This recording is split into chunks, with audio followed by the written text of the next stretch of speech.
If you don't know what the Dana White Contender Series is, here's how I explain it. So there's a difference. A lot of people get confused about Tough, the Ultimate Fighter, which is going on right now. That's the reality TV show. You got a bunch of fighters living in a house, battling it out, and there's one winner. The Dana White Contender Series, in my opinion, is such a better series. So Dana White goes all over the world, and he looks for talent, guys on the cusp of getting to that UFC level. We've had some of our biggest stars come up from the Dana White Contender Series. We've seen Sean O'Malley, Jamal Hill, Carlos Alberg, Carlos Prates, Quillen Selkid, Josh Hokett, Jean Silva. Those are just some examples of guys who have come up on the Dana White Contender Series. Dana makes this card from guys all over the world, and he puts these guys, it's going to be 5 fights. So 10 athletes, some of the hungriest guys looking for that opportunity. And if they win, and if they put on an incredible, memorable performance, Dana White will sign them and give them a UFC contract on the spot. But winning isn't good enough. You see guys go out there all the time, try to play it safe and wrestle their way to a decision, or even just a boring kickboxing fight.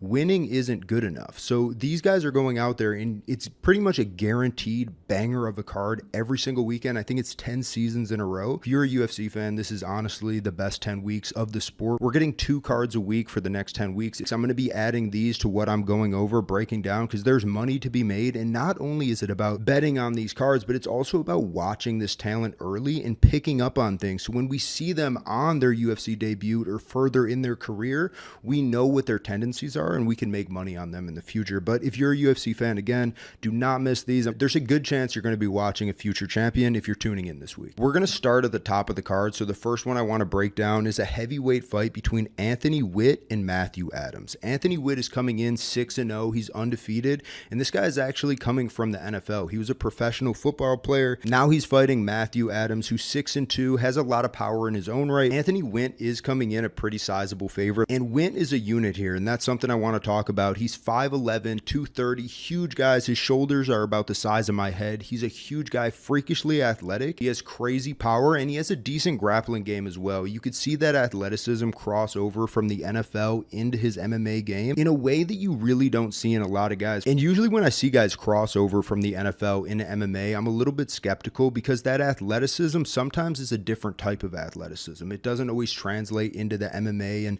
having the ability or even desire to hurt someone, right? I know we've seen people like Greg Hardy transfer over, and that coordination that he had in the NFL, I think he was a D lineman, it didn't really translate over to MMA. That coordination almost looked goofy inside the octagon, and he really didn't have a lot of success. He got brutally knocked out most of the time we saw him. But